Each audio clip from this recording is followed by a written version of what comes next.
welcome to the Fletcher Wolf Racing channel. Thanks for clicking on the video. I'm Fletcher. This is the Fletcher Wolf Racing, also the 95 shop. Today we are taking a look inside the oil pan of our SB2 dirt late model engine. We've got a little bit of oil pan chassis fitment issues going on that we're trying to get ahead of before the new chassis arrives. Gonna pull the oil pan that's on it. It's a stainless steel oil pan that we think is a two-piece with like a liner and then a secondary outer pan, but I'm pretty sure we're wrong, so we're gonna find out.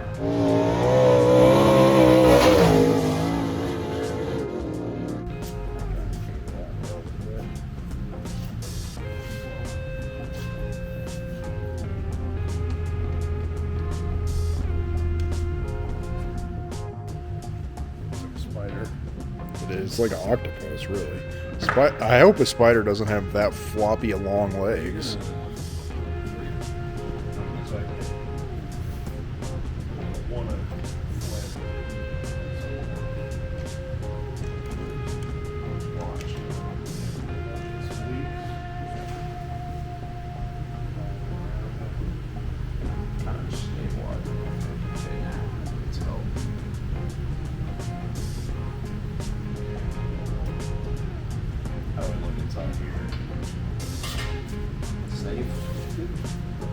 So we've got the engine flipped over and we're about to pull the oil pan off.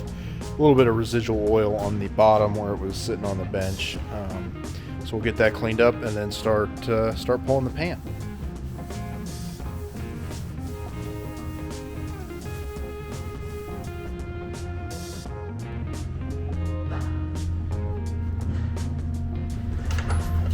Hold on, slow your roll.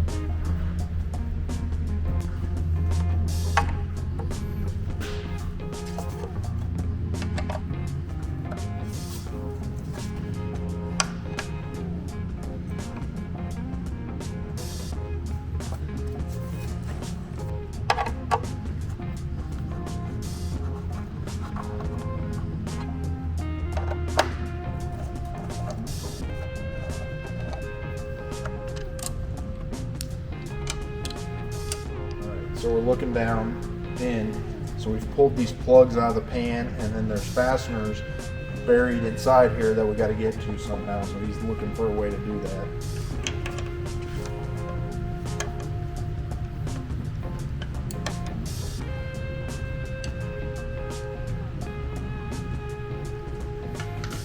If you can. Just shove a rod. It doesn't even look in the hole. Yeah.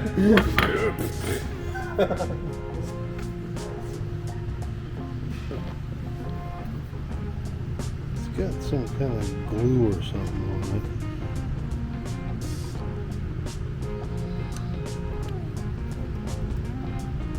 A little bit of a snag. We've never had one of these engines before. The bolts that hold the oil pan are inside the oil pan. That's what those plugs were for. There's 4 on the outside, and then we think right now 4 on the inside, and we're not able to kind of get down in through that port and get a good bite on the nut down in there. We said we don't really know what we got in there, so we're kind of rethinking it and going from there. I had not realized it, but I was wondering why my 9/16 socket was being kind of funny.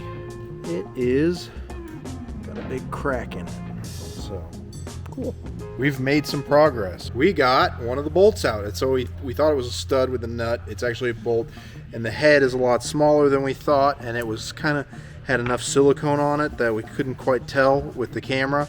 So there it is. So we've got one of the 4 internal bolts out. We hope there's only 4. About to find out. Okay, breaker bar.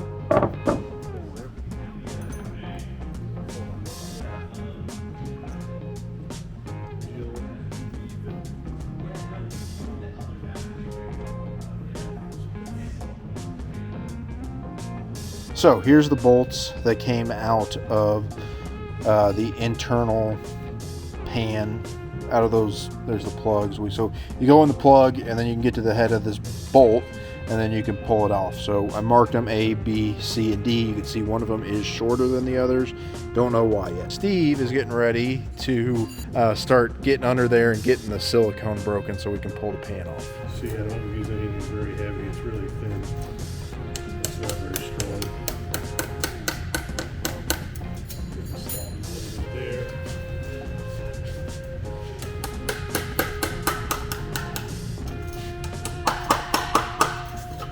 It's a good sound. Sounding a little hollow.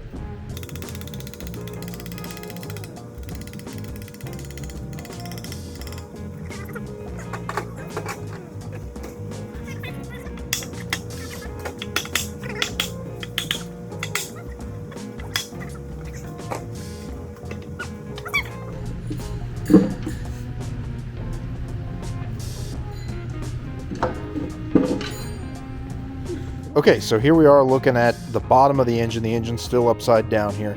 You can see these holes here, that's where our oil pan bolts in. So we're not using all the holes, just the way that oil pan's designed. This is the crank right here. We've got our rods right here, and then you can see down in there, see the bottom of the pistons down in there. It looks pretty good. We'll give it a good look over, but not a whole lot you can see. Nothing's blue or discolored, so that'd be the first thing. Got pretty good. Feels pretty good. So yeah, that's what the bottom looks like. So here's the inner workings of the oil pan. It is not a two-piece like we thought. These are the piston oilers here, okay? See, there's the little port right there. There's a little hole. They go up and they squirt. Yeah.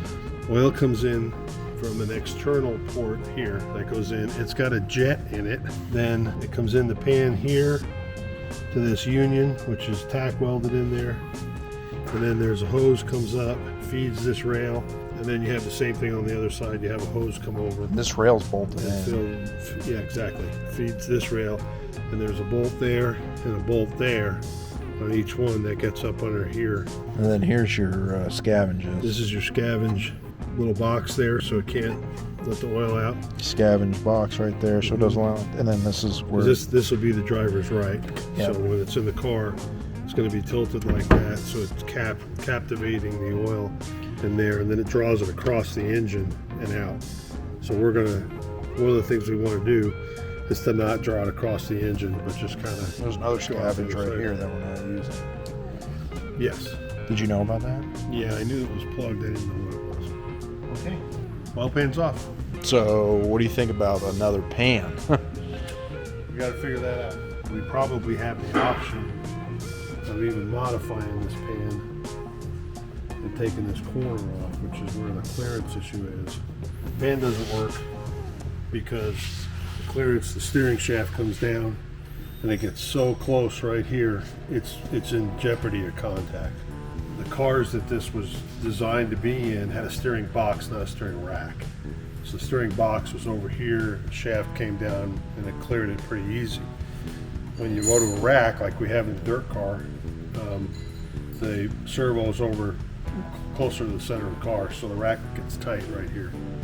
And a little too tight for comfort.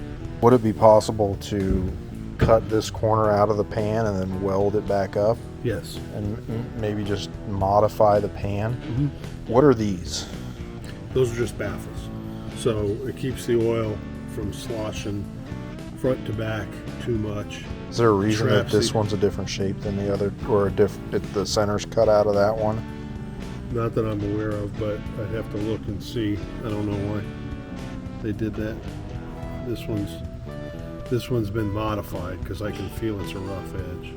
So somebody's cut that at one Somebody's point cut in time. that out for some reason, yeah. The other ones, these are just baffles, just like you'd have in any kind of a tanker truck, or anything that's carrying liquid that sloshes. So this captures it and then forces it over to this little chamber, which is where it's scavenging from. And then it comes across pulls here, it through there, and the pump provides the vacuum to do that. yes. And each one of these has their own stage of the pump. So each one of these little boxes and little chambers that go to the suction side of the pump scavenger side of the pump, each have their own rotor on the pump, so each one's fed independently.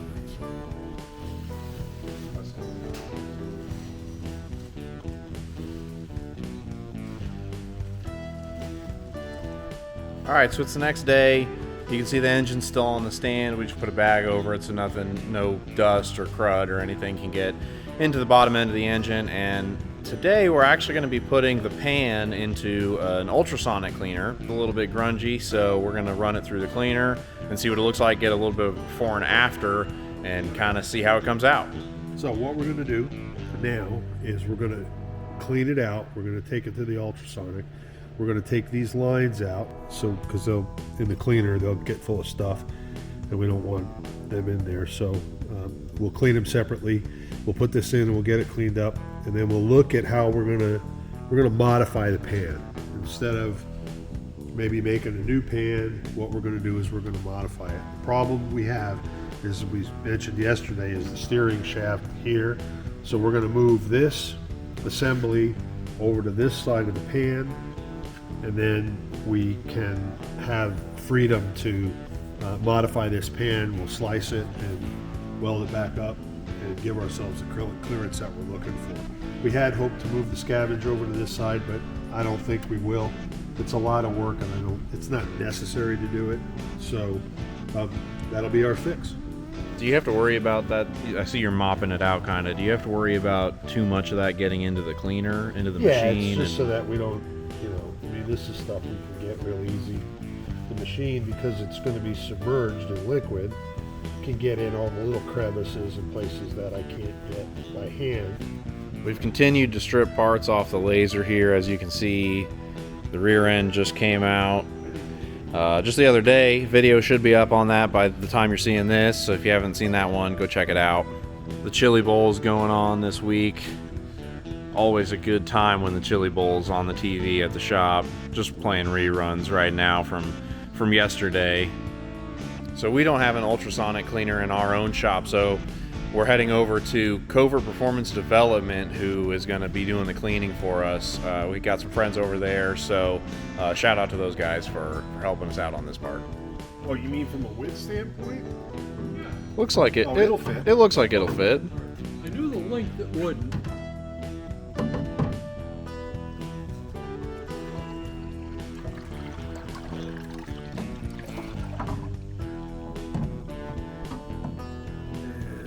Timer on, you got it at 10? So we'll go for 10 minutes. We'll have to turn it over and get the other half of it.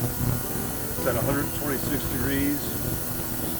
You can feel the sonic, hear it.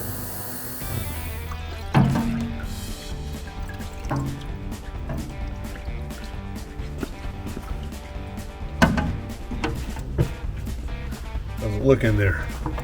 Looks pretty good. You can see the difference between the side that was in the water and the side that wasn't. I mean, there's still some draining going on up top there, Yeah. but the bottom looks super good.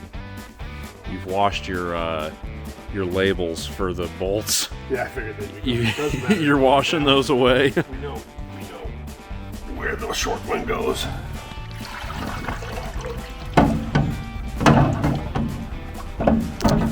Ready? Yep.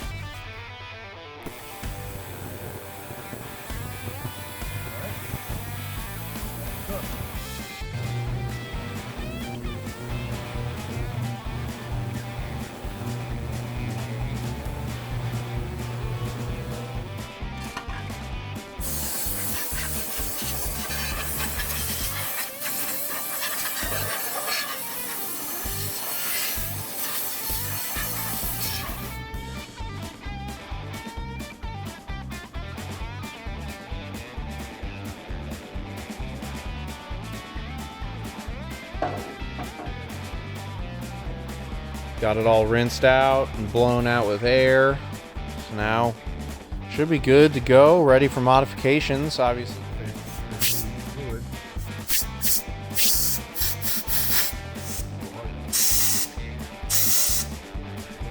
Dad's looking at the modification that we might need to make.